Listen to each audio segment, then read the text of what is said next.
कांग्रेस संदेश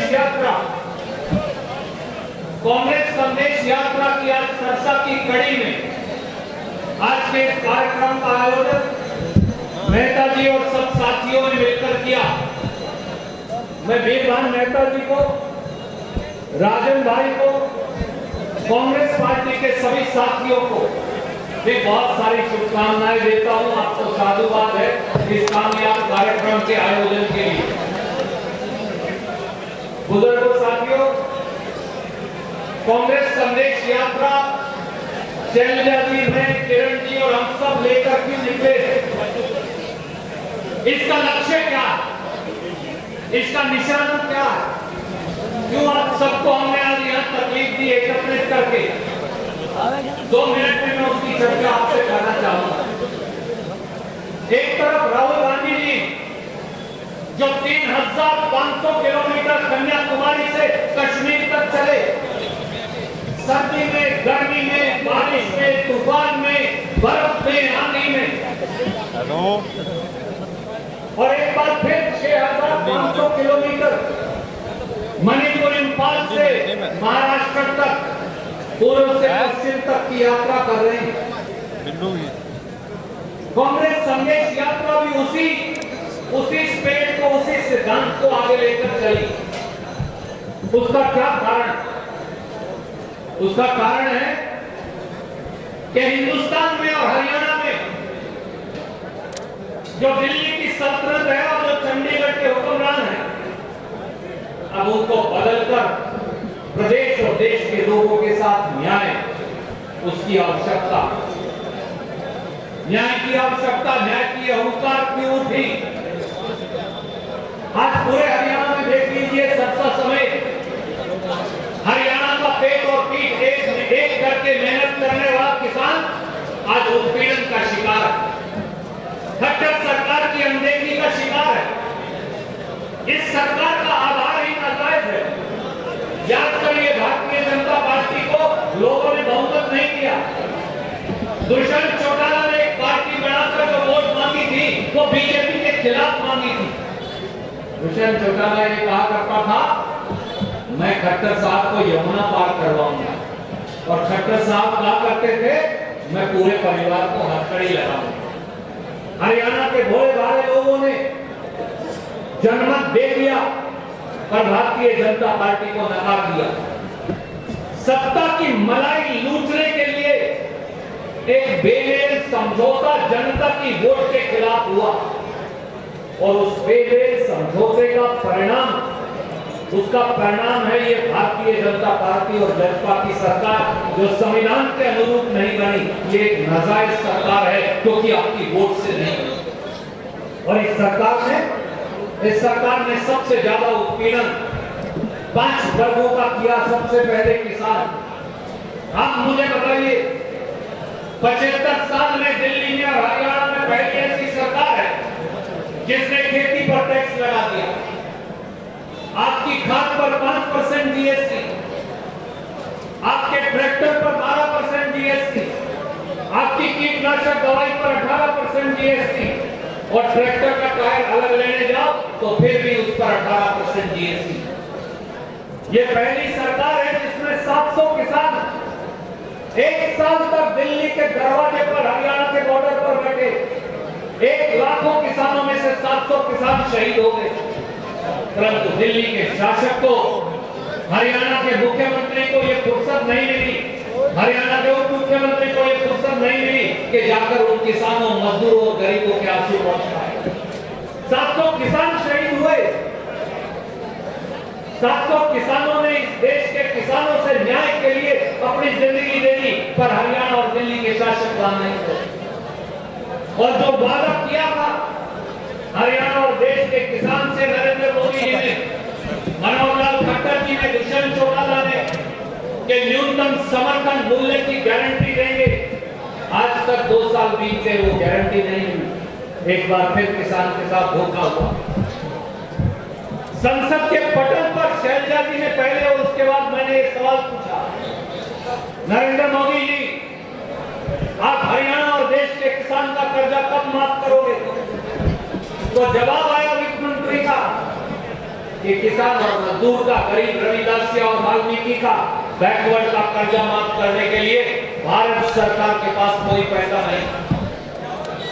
मैं किसान का एक बेटा आज आपसे पूछता हूं, आपके माध्यम से नरेंद्र मोदी और मनोहर लाल खट्टर से पूछता, अगर 10,50,000 करोड़ रुपया 10,50,000 करोड़ रुपया आप कुछ उद्योगपतियों का माफ कर सकते हो, तो फिर इस देश के 62 करोड़ किसान के लिए भारत की सरकार और हरियाणा की सरकार के पास पैसा क्यों नहीं?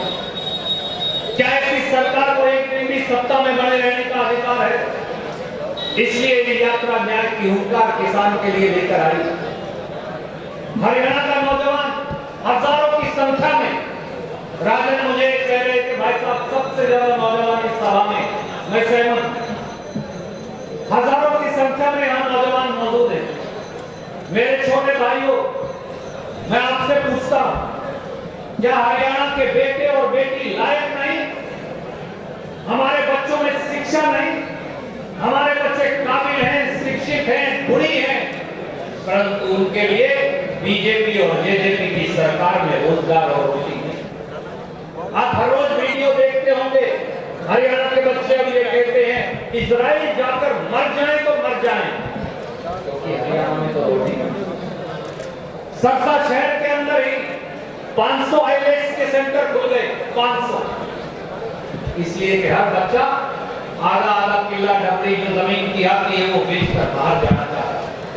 47 पेपर लीक हुए, पटवारी का पेपर लीक, चपरासी का पेपर लीक, एक्साइज इंस्पेक्टर का पेपर लीक, एग्रीकल्चर इंस्पेक्टर का पेपर लीक, एक्सीएस अफसर का पेपर लीक और जज का पेपर लीक।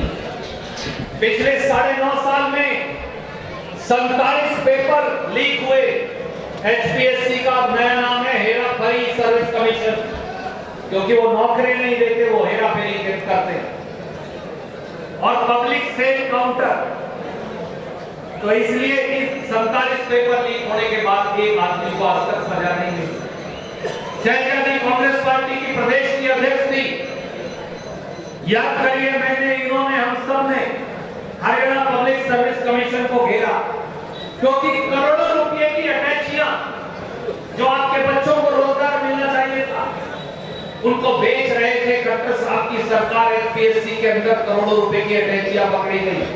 मैं आज आपसे पूछता हूं, खट्टर साहब 9.5 साल में एक आदमी को सजा मिली? 9.5 साल में एक आदमी जेल में गया? 9.5 साल में आपने बताया कौन सा वो सफेद पोस्ट है जो चंडीगढ़ की गद्दी के ऊपर बैठ रहा है सचिवालय में और हमारी बेटियों और बच्चों की नौकरी खा रहा है? खट्टर साहब आपको नए नए जुमले ढूंढने लगे, जुमलों के सरदार देश के बन गए।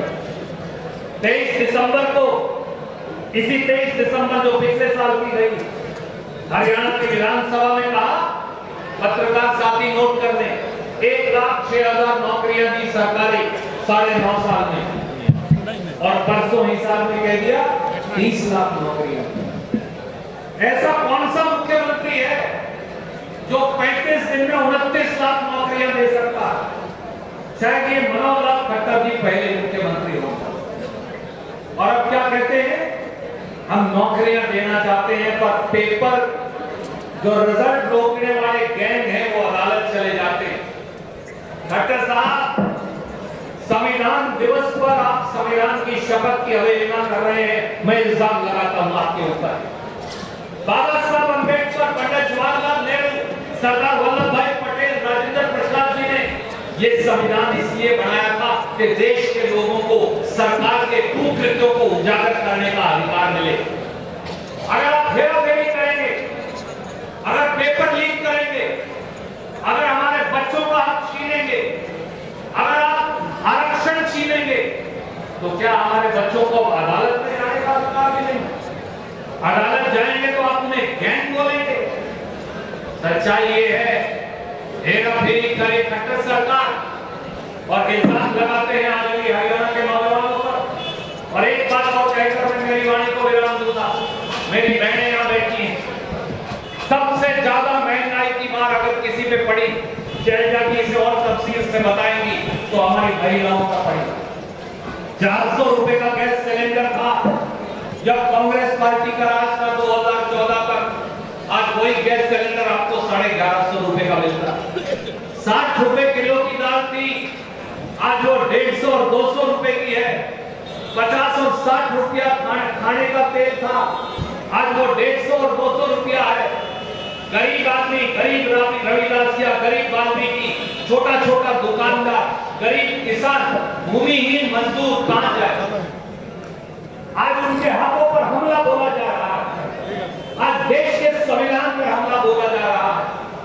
आज गरीब रविदास और वाल्मीकि बच्चों का, बैकवर्ड क्लास के बच्चों का वजीफा छीना जा रहा है। पहली से आखिरी क्लास तक का तो वजीफा ही बंद कर। आज पीला कार्ड, गुलाबी कार्ड लेने के लिए बीजेपी के एमएलए और एमपी के पास भटकते हैं हमारे लोग। गरीब आदमी भटकता। पूरा का पूरा हरियाणा खट्टर साहब ने लाइनों में खड़ा कर दिया, बोले परिवार पहचान पत्र बनाओ। एक आदमी घर का हर रोज सवेरे दफ्तरों में भटकता। सरसा शहर के हमारे भाई बहन जानते, प्रॉपर्टी आईडी के नाम पर सरसा शहर में, डब्बावाली में, पूरे हरियाणा में जो लूट हुई वो हम सब जानते हैं। इसलिए बुजुर्गों साथियों, मैं केवल आपको ये कहूंगा, ये कांग्रेस संदेश यात्रा और भारत जोड़ो यात्रा सत्ता परिवर्तन और व्यवस्था परिवर्तन का एक बिगुल है। ये एक बिगुल है, ये एक हुंकार है हरियाणा और देश के लोगों की, आपकी। हम लोग किसी पद की लड़ाई नहीं लड़ रहे। कुमारी शैलजा किसी या रणदीप सिंह सुरजेवाला, हमें कुछ नहीं चाहिए।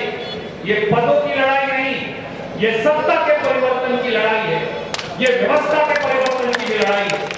और ये लड़ाई आपकी है, ये लड़ाई हमारी नहीं। ये लड़ाई गरीब किसान की है, छोटे दुकानदार की है, युवा और महिला की है, रविदास और वाल्मीकि की है, जांगड़ा कश्यप और तेली धानक हर बिरादरी की है। ये लड़ाई हर उस आदमी की है जो आज सरकार से उत्पीड़ित है। इसलिए केवल एक बात आपको कहकर मेरी वाणी को विराम दूंगा, जाग जाइए, जागिए, मुट्ठी उठाइए और कह दीजिए पूरे देश को कि हम तैयार हैं।